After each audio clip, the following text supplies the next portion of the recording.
আমাদের যারা শায়েখ আছেন, বিরাট বিরাট শায়েখ, মৌলানা, মানে আল্লামা, ওনারা একেবারেই জাকাতের মাসালা নিয়ে কাজ করেন। ওনাদেরকে প্রশ্ন করেন যে জাকাত কালেকশনটা আসলে কার দায়িত্বে, কোন অথরিটি জাকাত কালেকশন করতে পারে, তাই না? আপনি বাস্তব কথা বলতে হবে তো, আপনি তো ইসলামের কথা বলতে হবে। আপনি আমাকে ইসলামের কথা বলতে বলছেন, আমি ইসলামের কথা বলতে চাই। নবী করিম সাল্লাল্লাহু আলাইহি ওয়াসাল্লাম জাকাত কালেকশন করেছেন কোন অথরিটির ভিত্তিতে, কিসের ভিত্তিতে? জাকাত কারা দিবে, সালা কারা পড়বে, সওম মানে রোজা কারা রাখবে, এটা প্রসঙ্গটা আগে। কত টাকা দিবেন, কত পার্সেন্ট দিবেন, 2.5% না 3%, এর হিসাবটা পরে তোর ভাই, এটা তোর মাসালা, ওগুলো তোর পরে। আগে তো হলো জাকাত কার জন্য? মোমেনের জন্য। মোমেন জাকাত দিবে, মোমেন। মোমেন কি না আগে সেটা বলেন।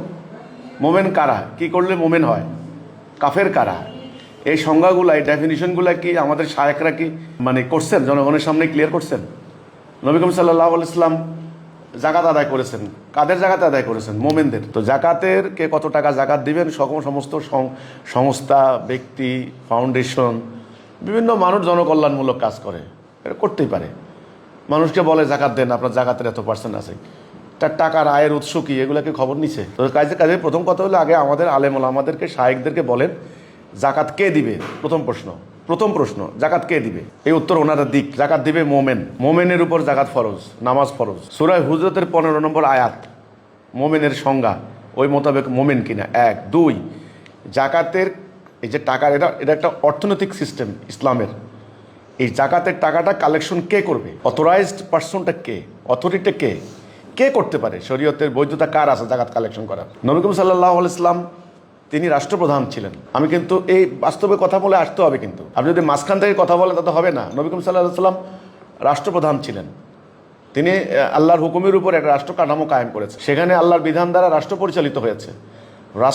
রাষ্ট্র পরিচালনার সংবিধান ছিল কোরআন। পরবর্তীতে খোলাফায়ে রাশেদুন, খলিফা আবু বকর, খলিফা ওমর, খলিফা উসমান রাদিয়াল্লাহু আনহু, আলী রাদিয়াল্লাহু আনহু, খোলাফায়ে রাশেদুন, সত্যনিষ্ঠ খলিফাদের টাইমে রাষ্ট্রের মানে বুনিয়াদি ভিত্তি ছিল আল্লাহর বিধান, আল্লাহর হুকুম। যে রাষ্ট্রে আল্লাহর হুকুম চলে সেটা হলো মোমেন মুসলিমদের রাষ্ট্র, আল্লাহর আইনের প্রতি আত্মসমর্পণকারী মুসলিম। তো এই হচ্ছে আমার কথাটা, আমি আর এর বেশি কিছু বলতে চাই না। এটাই যথেষ্ট। আশা করি আমাদের আলেমরা আগে এটার ফতোয়া দেখ, শায়েখরা আগে এটার রায় দেখ, জাকাত কে দিবে। আমি বলি জাকাত দিবে মোমেন, 1 নাম্বার। 2 নাম্বার, জাকাত কালেকশনের অথরিটি, কর্তৃপক্ষ কে, তার বৈধতা আছে জাকাত কালেকশন করার। 3 নাম্বারের পরে এই জাকাতের টাকা জনকল্যাণে, দারিদ্র্য বিমোচনে, বেকারত্ব দূরীকরণে এই জাকাতের টাকা আপনি ক্ষেত্র মোতাবেক আপনি বিতরণ করবেন, সেটা হলো ভিন্ন। কিন্তু এটা শৃঙ্খলাটা কি, রাষ্ট্রীয় নিয়মটা কি? যে কেউ কি এখন রাষ্ট্রের ট্যাক্স আদায় করতে পারে? আপনি বলেন রাষ্ট্রের যে কোনো লোক এখন কি ট্যাক্স আদায় করতে পারে, ভ্যাট আদায় করতে পারে? পারে না।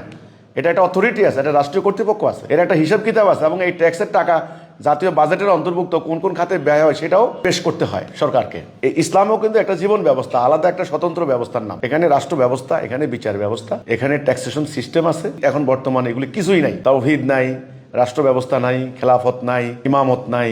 এখন ব্যক্তিগতভাবে যে যাকে কনভিন্স করে জাকাতের টাকা নিতে পারে, কেউ মাদ্রাসায় খরচ করে, কেউ মসজিদে দান করে, কেউ বিভিন্ন ফাউন্ডেশনে জনকল্যাণমূলক কাজ করে। ধরেন 100 টাকা আদায় করলো, 50 টাকা মানুষের কল্যাণে দিল, আর 50 টাকা তাদের ফাউন্ডেশনে জমা হইলো। এতে করে কিছু নির্দিষ্ট ব্যক্তি দারুণ উপকৃত হইলো। খারাপ কি?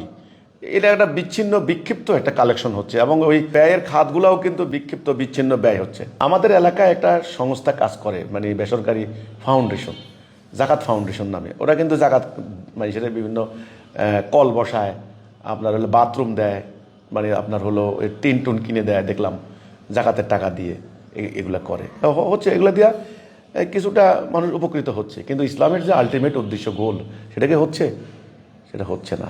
এই জন্য আমার কথা হলো আমাদের আলেমরা, শায়েখরা রমজান মাস আসলেই জাকাত দেন, জাকাত দেন, জাকাতের ব্যাংকে জাকাত দেন।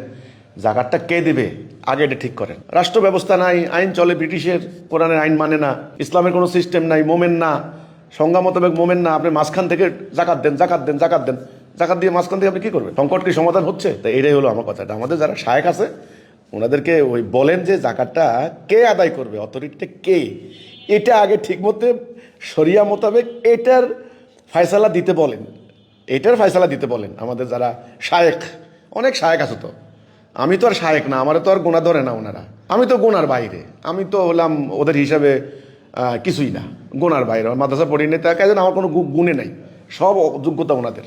তো ওনাদেরকে প্রশ্ন করেন যে জাকাত কালেকশনটার অথরিটিটা কে, অথরাইজড পার্সনটা কে, কাকে আল্লাহ অধিকার দিছে যে মোমেনদের জাকাতের টাকা তুমি কালেকশন করতে পারো, তুমি মোমেনদের অভিসংবাদিত ইমাম নেতা, এইটা ফয়সালা করুক আমাদের শায়েখরা। আমার আর কোনো কথা নেই, এমনিতে তো আমি কথা বলে সবাই শত্রু হয়েছি, তাই না? তো এখন ভাই আমি আর এটা নিয়ে কথা বলতে চাই না। আমার কথা হচ্ছে এটা পরিষ্কার কথা, আমি তৌহিদ নিয়ে নামছি, এই তৌহিদে ঐক্যবদ্ধ না হওয়া পর্যন্ত আপনার নামাজ রোজা হজ জাকাত কোনো লাভ হবে না।